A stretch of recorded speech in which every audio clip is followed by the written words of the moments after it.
How can we estimate intelligently the date of the rapture? The rapture is described at the end of chapter 4 of 1 Thessalonians. Now, at the beginning of chapter 5, it mentions sudden destruction. What I do is I put the two things together. The sudden destruction and the rapture occur together. So the rapture will be a time of mass death. The sudden destruction is what causes souls to depart bodies together and be raptured to heaven. Multi-millions of saved souls will be gathered to heaven. But just what is this mysterious sudden destruction? Well, in 2 Thessalonians chapter 2, verse 3, we read, "The rapture will be the time in which someone will," quote, "be revealed as the destroyer." Presumably, this means that the mass destruction this man causes will expose him to be the worst destroyer of all time. My point is, the rapture will be a time of mass destruction. Again, I say, the rapture will be a time of mass death. This line of reasoning is confirmed in Revelation 13:7, which says the Antichrist will, quote, "make war against the saints." In other words, the countries that are predominantly Christian. In other words, he will, quote, "gain power over every nation." In other words, the whole world. Did you catch that part about making war? That confirms, or that explains, just what the sudden destruction is talking about. It's talking about warfare. Did you catch that part about gaining power over every nation? That gives us the reason for the war, namely the desire to take over the whole world. Now, which nation can be the aggressor here? Well, logically, it has to be a superpower nation, because if a non-superpower tried to take over the world by making war, couldn't one of the superpowers wipe that nation out and squish it like a bug? Of course they could. So that narrows the field down to the two superpower nations. Only one of the two superpowers can be the nation that fulfills Revelation 13:7. Let me repeat that. The aggressor nation has to be one of the two superpowers, America or Russia. Now, America is not going to do it. It's not going to take over the world by making war. So that leaves Russia as the obvious choice for the aggressor nation. It's got to be Russia, Russia, Russia. Try to get that into your head. Now, Revelation 13:7 says the Antichrist, which would mean Russia, the ruler of Russia, will make war against the Christian countries.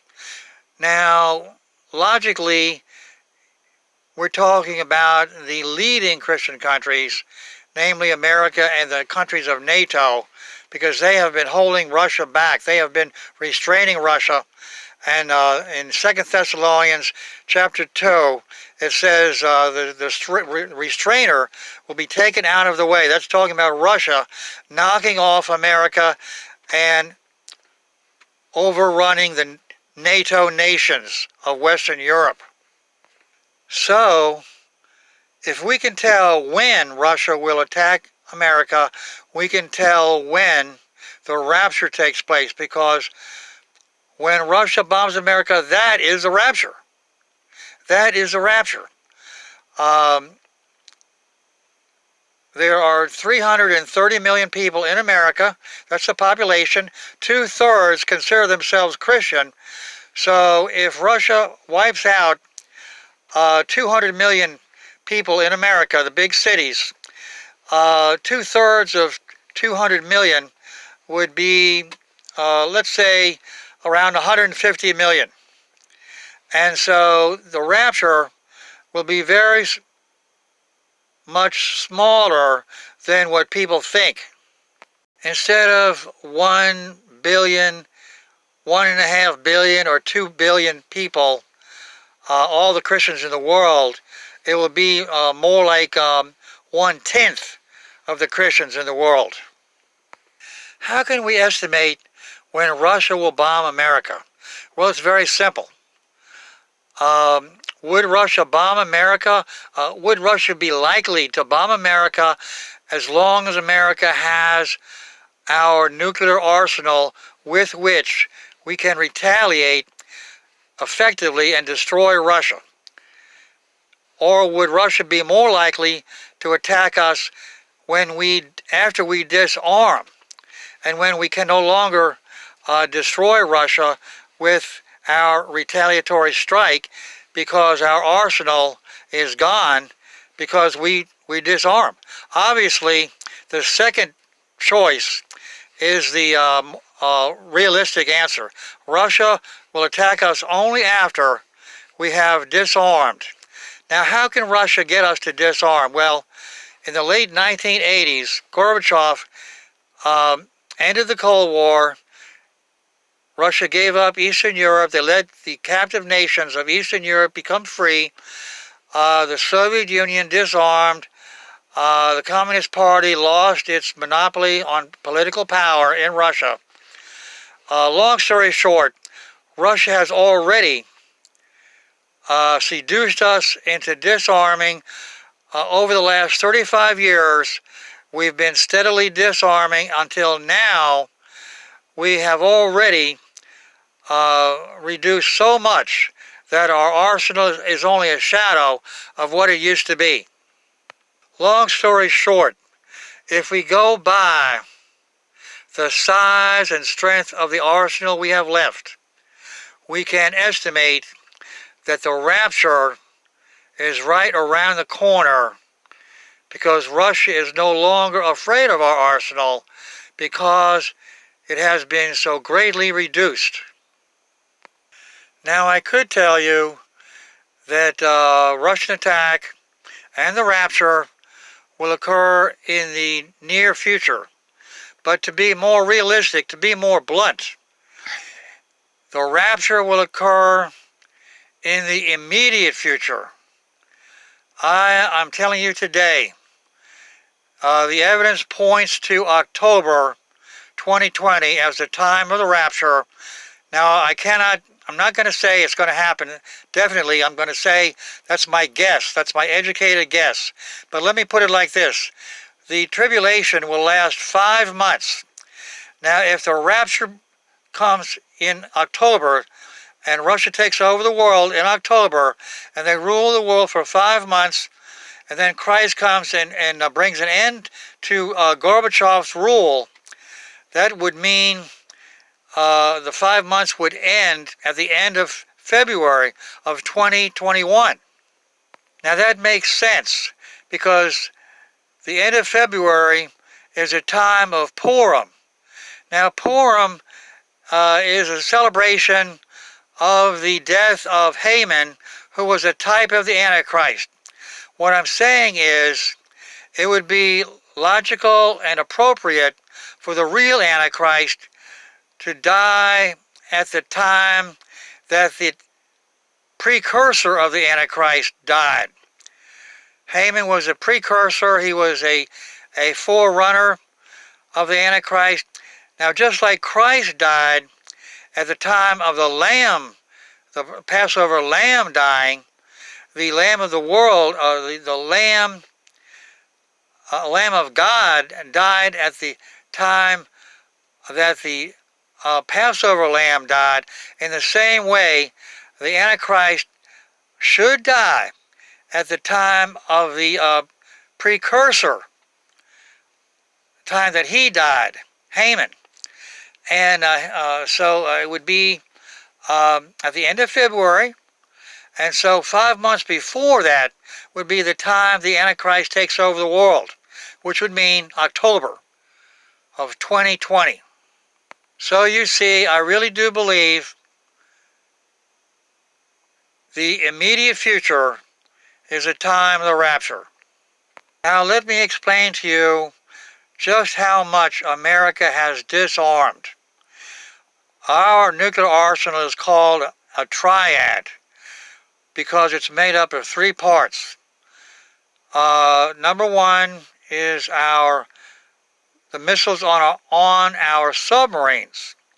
Number 2 is our land-based missiles called ICBMs.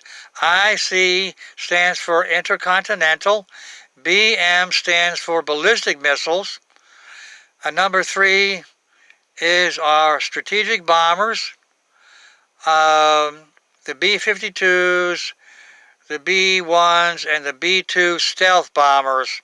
Now they have been taken off alert, and our ICBMs are no longer part of our retaliatory program. So you see that we really are down to a monad rather than having a triad. We're down to 1 part, our submarine missiles. And instead of having 39 submarines, we're down to 12, which is actually, we're down to 11 because the number of submarines has been cut. We used to have 24 missiles per submarine, but now we're down to 20 missiles per submarine. And even though we have 12, we really have just 11, going by the old number of 24 missiles. Now there's 3 groups of our submarines. 4 subs are in port where they are certain to be destroyed when Russia bombs our ports. Then 4 subs are at sea, and then another 4 are going out to replace the 4 at sea, or they're coming back after having been replaced by the 4 at sea, the 4 on position. Long story short, we only have 8 subs, and that adds up to 8 times 20 times 7 warheads. And because we have 8 warheads, but 1 is a decoy, so it's 8 times 20 times 7. It adds up to 1,120 warheads. Now, until Obama, the peace president, signed the new treaty, it's called the New START. That was in April of 2010. We had 1,344 warheads. And that meant we had more than Russia could shoot down, because Russia has enough ABMs to shoot down 1,300 warheads from our submarines. And as long as we had 1,344, we were okay. But now we only have 1,120, and so we fell below the magic number of 1,300. Okay, let's do the math. If Russia can shoot down 1,300 warheads, and we only have 1,120 warheads, that means we have 0 warheads. We are defenseless. Once the war begins, all our warheads will be shot down. So we are naked as far as our nuclear arsenal is concerned. We have We have missiles now, but as soon as the war begins, all our missile warheads will be gone. Think of a woman who strips down and is walking around naked at 2 o'clock in the morning downtown where all the bars are. That is the situation we are in right now. Yes, to be realistic, the Russian attack is right around the corner and the rapture is at hand. Now, because Russia will attack America but not attack South America or Africa or Asia, that means the Christians in South America, Africa, and Asia are not going up in the rapture. But Matthew 24, verse 29 through 31 says the rapture will extend from horizon to horizon. That means from America to South Korea, because North Korea will attack South Korea once America has been taken out by Russia. Horizon to horizon means from the opposite horizon, from the western horizon to the opposite horizon, which is the eastern horizon. So you see that an attack on America and an attack on South Korea will fulfill those words. I emphasize again, the rapture will be much smaller in scale than what people think. Preachers have been inaccurate. They are blind guides. But the good news is the tribulation will last only 5 months. Look it up. Revelation 9, verse 5 and 10. It says 5 months in black and white. These preachers that say 7 years for the trib, they're blind guides. They're out to lunch. Don't believe them for 1 second.